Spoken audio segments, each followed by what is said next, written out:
Assalamualaikum warahmatullahi wabarakatuh. Selamat pagi. Sebelumnya izin memperkenalkan diri, saya Erdian Alfi Dwitama dan ada rekan saya, Nexal. Oke, dan ada rekan saya yaitu Gabriel Kristabana Salvadore, Aisin Kavinadia dan juga Nasiwa Malika Putri. Di sini kami akan mempresentasikan hasil kerja kami, yaitu materi tentang performance evaluation. Mungkin langsung saja masuk ke materinya. Yang pertama itu ada pemantauan, pengukuran, analisis, dan evaluasi. Secara umum, digunakan untuk menentukan apa yang dipantau dan juga diukur. Lalu untuk menentukan metode yang digunakan, menetapkan waktu pelaksanaan pemantauan, menentukan waktu analisis dan evaluasi, mengevaluasi kinerja dan efektivitas, serta menyimpan bukti yang terdokumentasi. Next. Lalu selanjutnya ada kepuasan pelanggan. Itu tuh digunakan untuk memantau persepsi dari pelanggan, lalu mengukur tingkat pemenuhan kebutuhan dan harapan pelanggan, serta untuk menentukan metode pengumpulan data. Pada 9.1.2 yaitu klausul analisis dan evaluasi. Di sini menjelaskan terkait dengan kesesuaian produk atau layanan, kepuasan pelanggan, kinerja sistem, manajemen mutu, efektivitas perencanaan, penanganan resiko dan peluang, kinerja supplier, kebutuhan perbaikan sistem, serta untuk catatannya ini, untuk kegiatan analisis dan evaluasi bisa dilakukan dengan metode statistik. Kemudian kita masuk ke poin 9.2, yaitu internal audit.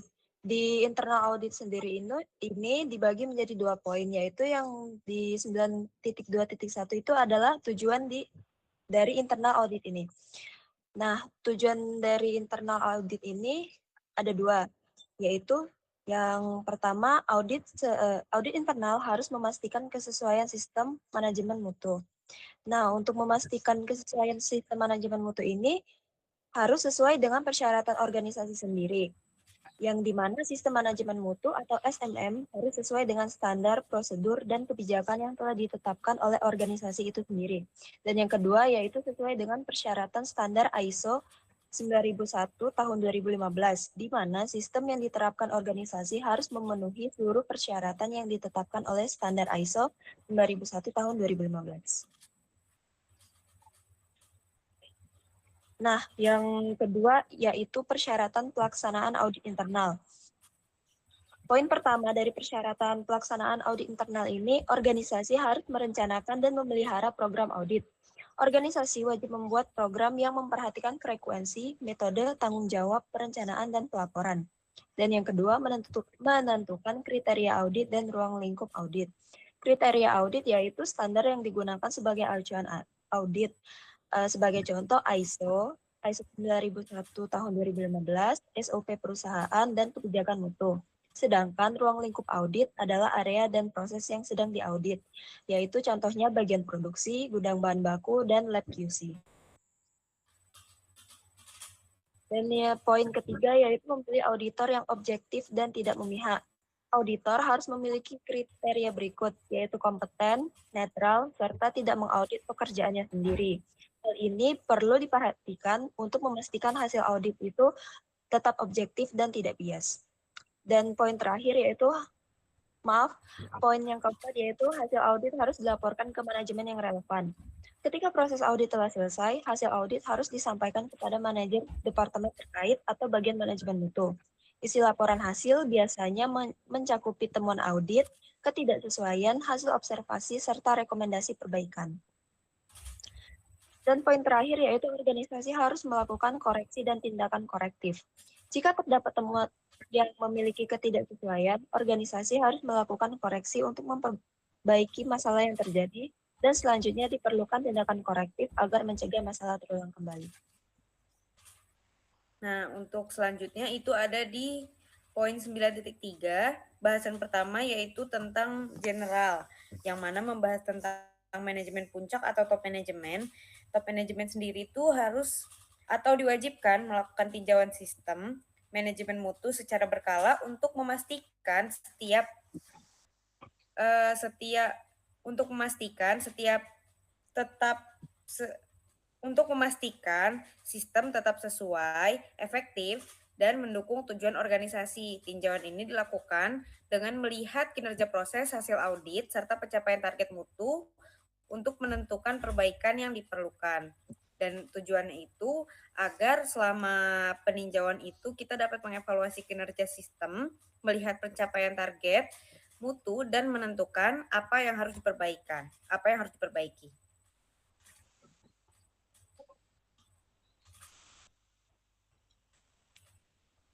Oke, lanjut bagian manajemen review input. Bagian manajemen review input terdapat ada 4 poin. Itu ada evaluasi tugas lama, lalu ada perubahan situasi bisnis, terus ada laporan kinerja perusahaan, lalu kesiapan perusahaan. Pada bagian evaluasi tugas lama itu, keputusan dari rapat evaluasi sebelumnya sudah benar-benar dikerjakan dan diselesaikan.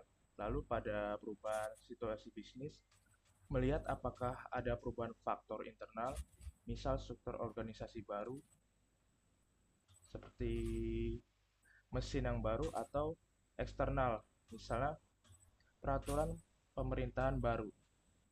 Lalu pada poin lapor kinerja perusahaan, manajemen harus melihat bukti data kinerja seperti apakah pelanggan puas dan apakah target perusahaan itu tercapai. Lalu pada poin berikutnya itu ada kesiapan perusahaan. Pada persiapan perusahaan itu mengevaluasi apakah perusahaan masih memiliki modal, alat, dan tenaga kerja yang cukup. Lalu serta apakah strategi yang dibuat untuk menghadapi resiko dan peluang bisnis selama ini sudah efektif. Mungkin bisa dilanjut. Lalu lanjut ke manajemen review output. Yang bagian pertama, keputusan dan tindakan. Pada rapat tinjauan manajemen harus diakhiri dengan rancangan aksi yang jelas. Tidak boleh hanya berhenti pada laporan diterima, tetapi harus ada tindakan lanjut mengenai peluang peningkatan, lalu perubahan sistem, dan kebutuhan sumber daya. Lanjut.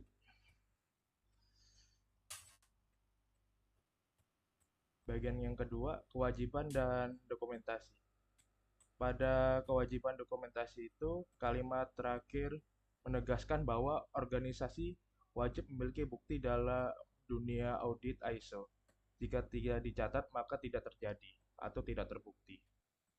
Yang pertama itu dalam bentuk, biasanya berupa notulen atau dari notulen rapat, dari meeting, atau laporan tinjauan manajemen. Yang kedua, fungsinya. Fungsi itu sebagai bukti bagi auditor atau pihak berkepentingan bahwa manajemen puncak peduli dan terlibat langsung dalam perbaikan kualitas perusahaan.